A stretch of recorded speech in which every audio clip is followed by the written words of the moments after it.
We're going to hop right in to kind of see what is happening today.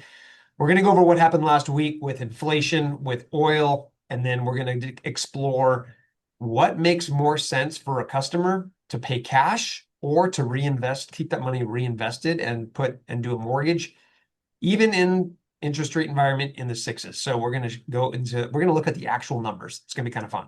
So I'm going to go ahead and share my screen and get started. I'm going to go live today so you can kind of see exactly where we're at. Bear with me when I do so.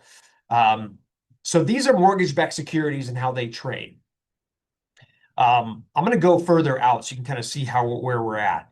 Last week, not a good week, guys. We fell hard on our faces. The mortgage-backed securities lost quite a bit.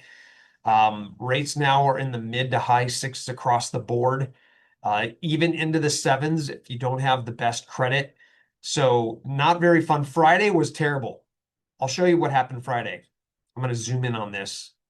Friday, we started the day up here. This is where we ended Thursday. Okay, we ended up here on this Fibonacci. Well, we skipped over a whole gap when we opened up on Friday morning, and we opened up all the way down here. We lost like 21 basis points overnight and opened up down all the way down here and then continued to lose. We lost over 70 basis points total on the 5% coupon and 55 on the 5.5% coupon. It was a bad day. It was a bad day. So it all came on the heels of the markets getting really jittery over inflation. We had much higher than expected inflation numbers, all due to the oil issue. So this Strait of Hormuz has become a big problem. Globally, it's costing everyone more money to manufacture. It's costing more money for everything because oil is tied to everything. It's not just transportation. So we really, really need an end to this Iran conflict issue. And the Strait of Hormuz needs to open up. So we opened the day, actually rebounded pretty high, but then we came back down. So we started the day up high, we came down, and then we kind of were gaining back some ground, but we're still in a bad scenario. So it's been a rough go this last week. Inflation was not kind. And again, I think this isn't a systemic problem with our economy, but it is a problem that we have to deal with in the short term. So I think in the next month or two, we're going to continue to see the remnants of the effect of the crisis in Iran with the Strait of Hormuz. So it may take a little while. So I'm estimating it's going to be about 30 to 45 days before we start to see a real rebound back up to where we were, depending on how or what happens this week in the Strait. So not the best news, guys, but let's look at the 10-year real fast so you can kind of see how that is in relation. The 10-year ended Friday above this Fibonacci level out here. So if you can see, it screamed up last week all the way above here. And then today we're still above the 4.6. We're at the 4.6 range right now, which is not good. To put that into perspective as far as how far we have to go out to see where we reached this before, the 10-year was at this highest. It went for one day, it went above this last May. So a year ago, almost on the dime, we have a 1-year anniversary where the 10-year was at this mark. And then before that, it was January of 2025. So only a couple times has it reached above this level. That's not good news for mortgage rates. If you look at mortgages, as far as how that has performed over the last year or two, you can see we dipped down here right here on May 19th. The same thing happened in March, the end of March. We regained it all back and then lost it all again. This was the best day right here. This is when rates hit their lowest point in 4 years.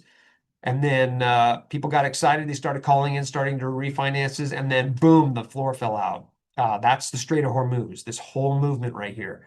So was not good, but you can see the 30-year, the Fannie Mae Universal Mortgage-Backed Securities hasn't been this low, but only twice in the last year. And then all the way back August of last year, we were here. So we really need to rebound. Let's hope this floor of support right here. I'm going to zoom in on this real fast. Let's hope this floor of support holds, this Fibonacci level. We cannot afford to go below this. So if you look really closely, We bounced off it today. Oh my goodness, there we go. That is just way too much. Sorry, zoomed in, got overzealous. We need to hold on this Fibonacci level because we just we can't afford to get more expensive than we already are with rates and with home affordability. So let's hope that this continues to rebound. Zoom back out again. Hold on. Woo, there we go. Let's hope we continue to rebound here. Um, now, Strait of Hormuz is going to be the issue here. Really, that's the news to watch because it's causing inflation. The economy is not the best. It's not the greatest. It's not the worst. It's just kind of stagnant. So the term that's been thrown around is stagflation. Oh, look, we're up 6 basis points. That's good. Stagflation, which is not good. So we need the Strait of Hormuz opened up so we can get moving forward in the right direction here. So expect to see more economic news this week. We have mortgage applications coming out. We have builders coming out with some data there. So we'll see what happens this week when it comes to that. But really, the main thing to be watching is the Strait of Hormuz. That's going to tell you what rates are going to do.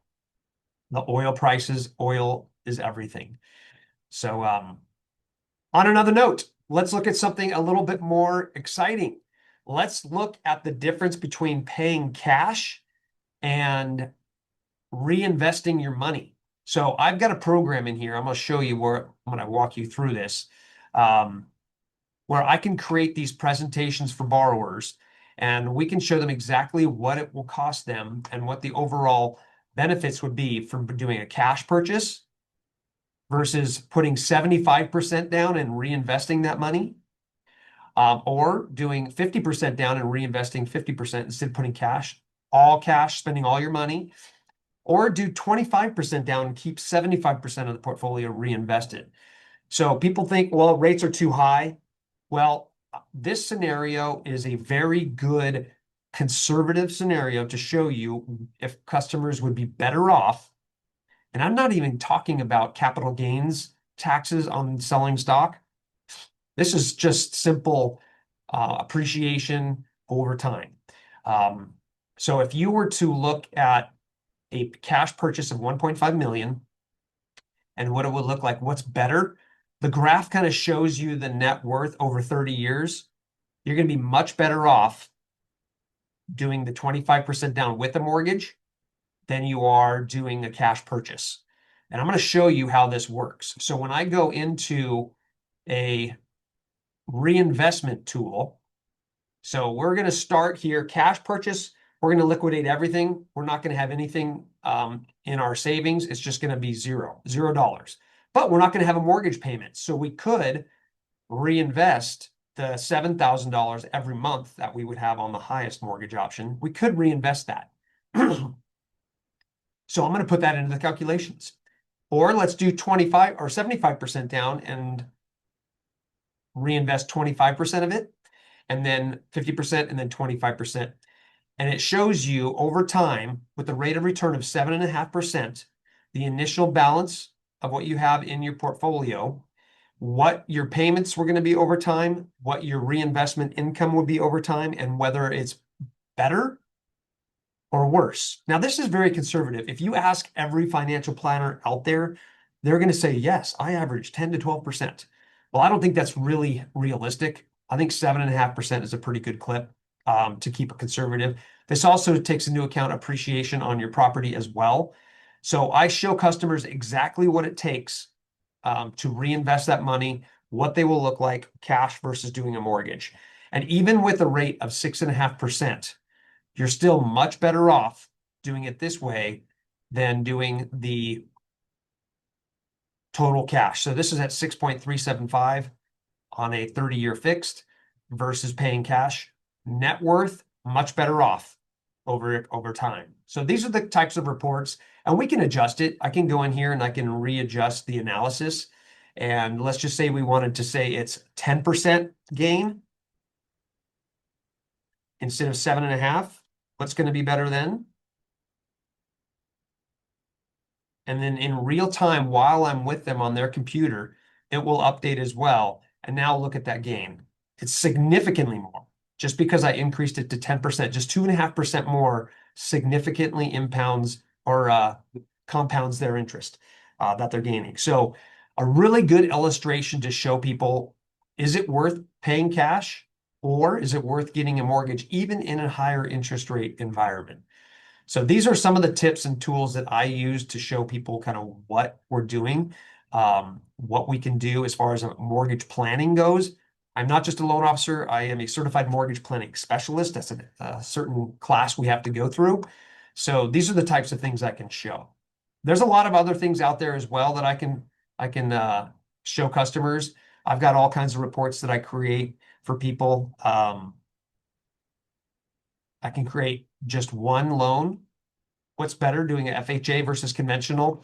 I mean, there's all kinds of things we do side by side to show people exactly what they're going to expect. This is what we like to do before making offers, so everyone knows exactly what to expect before they make the offer. But this tool, cash versus reinvesting, it always makes sense to get a mortgage and keep your money working for you. Leverage, leverage, leverage. Now, some people, they just don't want to have debt. I get it. They don't want a mortgage at all. Totally understand. But if it's only the dollar amount and the net worth over time that you're looking at, it's always better to keep your money invested and get a mortgage. So, any questions on that presentation? Anyone ever have cash buyers? That's a lot. Everyone runs into cash buyers, especially in Scottsdale, right? But this is a really good thing to say, hey, you know what? You may want to check to see what's better over time. And maybe they've got a 5-year term. Maybe it's 10 years. Maybe they have huge capital gains for using the money. So we do a 5-year plan, and every year moving forward, we sell off a little bit of their asset and do a recast, a loan recast. And then we're paid off in 5 years. Those are some of the things that we can do as far as mortgage planning goes. So if you ever need something like this to present to a borrower, if they're really worried about capital gains, this is a great tool to help them really plan as they move into purchasing a home. So that's the little quick cash versus mortgage presentation I have. I can make these for you specifically. We can make them specifically for borrowers. I can have just a generic one set up for you so you can always reference. But let me know if you have any questions on that. So this week, really what we're going to be watching for as far as what's happening in the markets.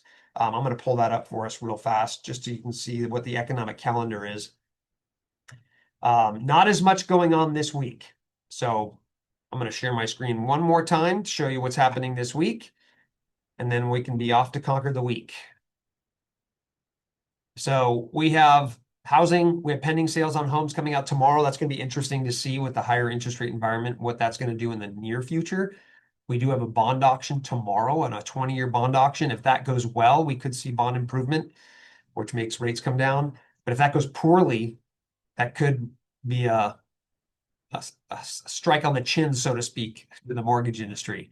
The Fed minutes are coming out as well. And then we have housing starts, continuous jobless claims on Thursday, building permits for builders. And then we have consumer sentiment on Friday. And then we have the bond market closed moving forward into the weekend. So not a lot going on this week. So we'll have to see what the economy turns up. Watch the news, watch the Strait of Hormuz, keep a pulse on that because that's going to tell you what rates do in the near future. Other than that, that's our week. And now it's just a matter of working with the customers we do have to help them have the best experience possible. If you do need anything mortgage related, feel free to reach out to me at any time. I'm always here to help. All right, any questions? All right, guys, have a phenomenal week and we will be in touch.